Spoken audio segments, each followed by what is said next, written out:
Police की जिन सबसे त्रासद शक्तियों की बात हम सुनते आए हैं उनमें से एक है आरोपी के ऊपर जुर्म का माल प्लांट कर देने की पुलिस की शक्ति। इसे इंग्लिश में planting of incriminating material on accused कहते हैं। चोरी में किसी को बंद करना है तो चोरी का माल प्लांट कर दो, एनडीपीएस में बंद करना है तो नशे का सामान प्लांट कर दो, मर्डर में बंद करना है तो हथियार प्लांट कर दो। कानून में इस प्लांटेड माल की कोई काट नहीं है। जज इसके विरोध में आर्गुमेंट सुनने को तैयार नहीं होते। अपीलेट कोर्ट प्लांटेड माल पर अपील नहीं सुनती। अब पुलिस ने एक कदम आगे बढ़कर ज्वाइंट प्लांटिंग करनी शुरू कर दी है, जिस पर सुप्रीम कोर्ट तक को बीच में आना पड़ा है। सुप्रीम कोर्ट के नए जजमेंट से आरोपियों व एडवोकेट्स को पुलिस के खिलाफ पूरी तो नहीं लेकिन काफी राहत मिल चुकी है।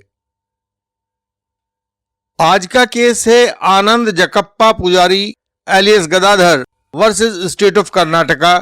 इसे जस्टिस जेबी पारदीवाला और जस्टिस केवी विश्वनाथन की बेंच ने 27 अप्रैल 2026 को डिसाइड किया था। एक महिला की हत्या में उसके भाई और भाई के 3 साथियों पर आरोप था। पुलिस कस्टडी में इन चारों ने माना था कि उन्होंने एक सुनसान पहाड़ी पर महिला का शव जला दिया था, जिसे उन्होंने पुलिस को दिखा भी दिया था कि हमने यहाँ पर जलाया है। पुलिस ने चारों आरोपियों के इस बयान को 27 एविडेंस एक्ट की डिस्कवरी मानकर चार्जशीट फाइल की। ट्रायल कोर्ट ने चारों के द्वारा करवाई गई इस डिस्कवरी के आधार पर उनको सजा कर दी। अपील में हाई कोर्ट ने इस सजा को बरकरार रखा तो चारों आरोपियों ने सुप्रीम कोर्ट के सामने अपील की। वहां पर सुप्रीम कोर्ट ने पूछा कि एक ही फैक्ट की कितनी बार डिस्कवरी करवाई जा सकती है और पुलिस निरुत्तर हो गई।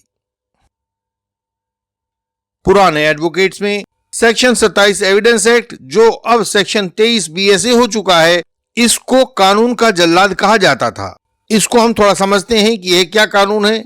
कानून का सीधा सा नियम है कि यदि पुलिस की कस्टडी में आरोपी कोई कबूलनामा करता है, कन्फेशन करता है, तो वह कन्फेशन आरोपी के खिलाफ नहीं पढ़ा जाता। लेकिन यदि उस कन्फेशन में आरोपी ने ऐसा कोई सुराग दे दिया है जिससे किसी नई वस्तु या नए फैक्ट की खोज या डिस्कवरी हो गई हो, तो ऐसे में वह कन्फेशन आरोपी के खिलाफ पढ़ा जाएगा।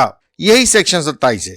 सबसे महत्वपूर्ण बात है कि यह सेक्शन 27, जो अब बदलकर 23 हो गया है, उसी चैप्टर 2 रेलिवेंसी ऑफ फैक्ट्स का हिस्सा है, जिसका हिस्सा डाइंग डिक्लेरेशन वाला सेक्शन 32 भी होता है। जो भी फैक्ट्स रेलिवेंट फैक्ट्स होते हैं, वहां कोर्ट के आंख, नाक, कान काम करना बंद कर देते हैं। वे केवल रेलिवेंट फैक्ट्स को देखते हैं और उसी पर केस को डिसाइड कर देते हैं। पुलिस कोर्ट की इस कमजोरी को पहचानकर ज्यादातर केसेस में आरोपी के खाते में सेक्शन 27 की यह डिस्कवरी लिख देती है और कोर्ट्स उस आरोपी को सजा कर देते हैं। इस आज के गदाधर वाले केस में भी पुलिस ने यही करवा लिया। इस डिस्कवरी के आधार पर कि हमने वहां सुनसान जगह पर लाश जलाई थी, इस डिस्कवरी के आधार पर हाई कोर्ट तक आरोपियों की सजा बरकरार रही। अंग्रेजी राज में भारत की अंग्रेजी कोर्ट्स इस सेक्शन 27 के सामने इतनी लाचार नहीं होती थी।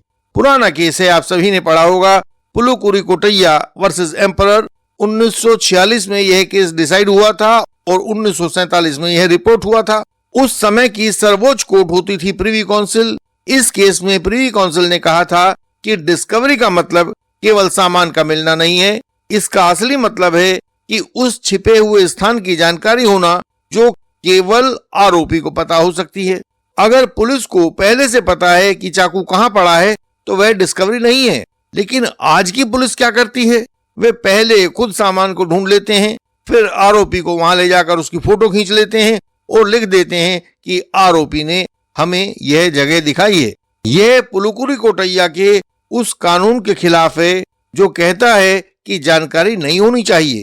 पुलुकुरी कोटैया के अनुसार पुलिस द्वारा लिखवाई गई बहुत सारी डिस्कवरीज, जैसे आरोपी के घर से बरामद चोरी का सामान या हत्या का हथियार, कानूनी रूप से डिस्कवरीज होती ही नहीं है, क्योंकि उनमें नया कुछ भी नहीं है। आरोपी के घर का पुलिस को पहले से पता था, उसमें डिस्कवरी क्या हुई। इस केस में सुप्रीम कोर्ट के सामने पहली बार एक नया सवाल पैदा हुआ कि एक ही डिस्कवरी कितनी बार हो सकती है। आनंद जकप्पा पुजारी एलियस गदाधर वाले केस में सुप्रीम कोर्ट ने पुलिस से सवाल पूछा यदि एक आरोपी ने आपको वह जगह दिखा दी थी जहां कथित शव को जलाया गया था सुनसान पहाड़ी पर, तो फिर उसी जगह की डिस्कवरी दूसरा या तीसरा या कोई अन्य आरोपी कैसे करवा सकता है? कानून की बेसिक समझ रखने वाला व्यक्ति भी यह जानता है कि डिस्कवरी का मतलब किसी छिपे हुए सच को पहली बार दुनिया के सामने लाना होता है। सुप्रीम कोर्ट ने कहा कि सेक्शन 27 में डिस्कवरी की बात लिखी है, लेकिन पुनर्खोज या रीडिस्कवरी की बात नहीं लिखी। ऐसे में पहले आरोपी ने डिस्कवरी करवा दी तो दूसरे आरोपी को पहली डिस्कवरी के पास ले जाकर केवल हाथ खड़ा करवा देना या फोटो खिंचवा देना महज एक कानूनी दिखावा है, जिसे सेक्शन 27 एविडेंस एक्ट या 23 BSA की डिस्कवरी नहीं माना जा सकता। एक ही डिस्कवरी को बार बार नया बताकर डिस्कवरी के नाम पर पेश करना न केवल कानून का मजाक उड़ाना है, बल्कि आरोपियों के अधिकारों का उल्लंघन भी है। सुप्रीम कोर्ट ने अपने पैरा 58 और 68 में एक और सवाल उठाया कि यदि चारों आरोपी एक ही जैसा बयान देते हैं तो यह बिल्कुल अस्वाभाविक है। इन्हीं दोनों पैराज 58 और 68 में पुलिस की ज्वाइंट डिस्क्लोजर की जड़ें भी सुप्रीम कोर्ट ने काट दी हैं। उन्होंने कहा कि कानून की नजर में ज्वाइंट डिस्क्लोजर जैसी कोई चीज नहीं होती, क्योंकि दो या दो से अधिक आरोपी एक साथ एक ही समय पर और एक ही जैसे शब्दों में कोई जानकारी नहीं दे सकते। आपने तो हर एक डिस्क्लोजर स्टेटमेंट को पहली डिस्क्लोजर स्टेटमेंट की कार्बन कॉपी बनाकर लिख दिया है। 27 एविडेंस एक्ट का असली मकसद उस विशेष जानकारी को पकड़ना है जो किसी एक खास आरोपी के दिमाग में छिपी हुई थी।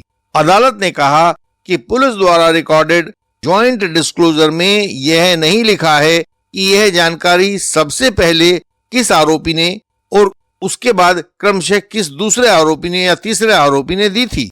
तो ऐसे में उस पूरी ज्वाइंट डिस्क्लोजर को एविडेंस से बाहर कर दिया जाएगा, क्योंकि पता ही नहीं कि उसको सबसे पहले किसने दिया था।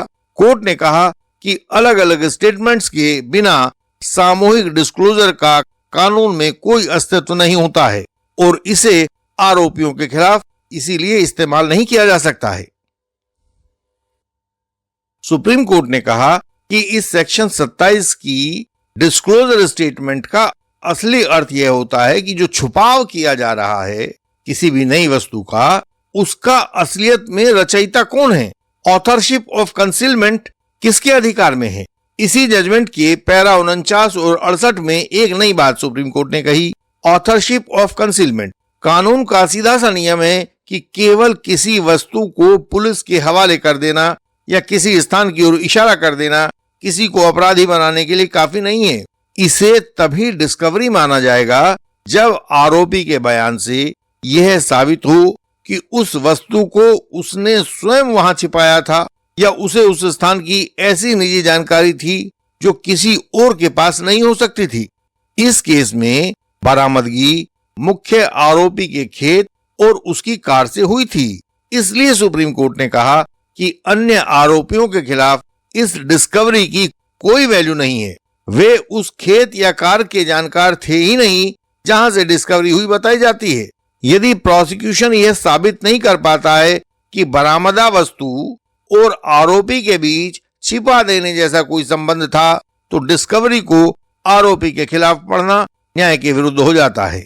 कोर्ट ने पुलुकुरी कोटैया के 80 साल पुराने कानून की पुनर्स्थापना की। सुप्रीम कोर्ट ने यहां शक और यकीन के बीच की लाइन को बहुत बेहतर तरीके से अंडरलाइन किया है। सुप्रीम कोर्ट ने जजमेंट के पैरा 69 और 70 में कहा है कि प्रोसिक्यूशन का हर केस मे बी ट्रू की संभावना पर नहीं टिक सकता, उसे मस्ट बी ट्रू की सच्चाई पर खड़े होना होगा। 27 एविडेंस एक्ट या 23 BSA का मकसद पुलिस को अंधेरे में रोशनी दिखाना होता था। इससे निर्दोषों के खिलाफ फर्जी सबूत गढ़ने का लाइसेंस पुलिस को नहीं दिया जा सकता है। सुप्रीम कोर्ट ने आगे कहा कि अगर इन्वेस्टिगेशन में कानून के बुनियादी सिद्धांतों और पुलुकुरी कोटैया में लिखे नियमों की बलि चढ़ाई जाती है तो वह डिफेक्टिव इन्वेस्टिगेशन हो जाएगा। लेकिन एक कानून के विद्यार्थी के रूप में हमें ऐसा लगता है कि 27 एविडेंस एक्ट के आतंक को रोकने के लिए यह कानून काफी पहले आ जाना चाहिए था। लेकिन अब आ गया है तो आरोपियों को अब भी इससे बहुत राहत मिलनी शुरू हो जाएगी। एक कागजी बरामदगी के आधार पर पुलिस द्वारा किसी को भी पंगु करके चार्जशीट की भेंट चढ़ा देने की प्रथा पर अब रोक लग सकेगी और इससे आईएलएस के मिशन में भी सहायता होगी। अब तक इंडियन लीगल सिस्टम इन फर्जी डिस्कवरीज को तोड़ने के लिए अपने क्रॉस एग्जामिनेशन का सहारा लिया करता था। उसमें बहुत सारे प्रश्न और परिश्रम की आवश्यकता होती थी। लंबे क्रॉस एग्जामिनेशन हम करते थे, लेकिन हमें सुप्रीम कोर्ट जजमेंट का अब सहारा भी उपलब्ध हो जाएगा। पहले हमें आईओ के क्रॉस एग्जामिनेशन में लीगल साइकोलॉजी का सहारा लेकर उसे तोड़ना होता था। अब हम सीधी बात पूछ सकेंगे कि सुप्रीम कोर्ट के द्वारा मना कर देने के बाद भी आपने जॉइंट डिस्कवरी का तिलिस्म किस कानून में रचा है, क्योंकि सेक्शन 27 एविडेंस एक्ट या 23 बीएसए में तो यह होता ही नहीं है। सुप्रीम कोर्ट ने इसको मना कर दिया है।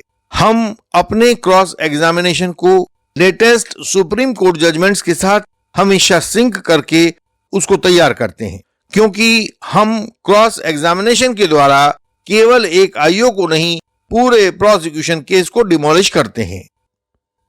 इंडियन लीगल सिस्टम की सेवाएं सिर्फ उनके लिए हैं जो अपने केस को लेकर गंभीर हैं। हमसे जुड़ने का पहला कदम है हमारा मेंबर बनना, और मेंबर बनते ही हम आपके केस की तह तक जाते हैं। आपके द्वारा दिए गए डॉक्यूमेंट्स को हमारे अनुभवी एडवोकेट्स पढ़ते हैं, हर पेज को समझते हैं, हर दलील को परखते हैं और फिर आपको बताते हैं आपका केस इस वक्त कहां खड़ा है और उसमें क्या क्या चुनौतियां हैं और आगे कौन कौन से कदम आपके केस की सफलता के लिए उठाने जरूरी हैं। हम यह भी स्पष्ट करते हैं कि क्या आपके केस में क्वैशिंग या डिस्चार्ज पाना संभव है या इस केस में ट्रायल होना अनिवार्य है, और यदि ट्रायल होना अनिवार्य है तो फिर किन किन गवाहों को किन किन बिंदुओं पर क्रॉस के द्वारा तोड़ा जाना है और वह कैसे संभव हो पाएगा। यह सब भी सिर्फ हमारे मेंबर्स को बताया जाता है। इसके बाद फाइनल आर्गुमेंट्स की तैयारी और उसकी प्रस्तुति होती है, प्रेजेंटेशन होता है। यह भी हमारी रणनीति का हिस्सा है।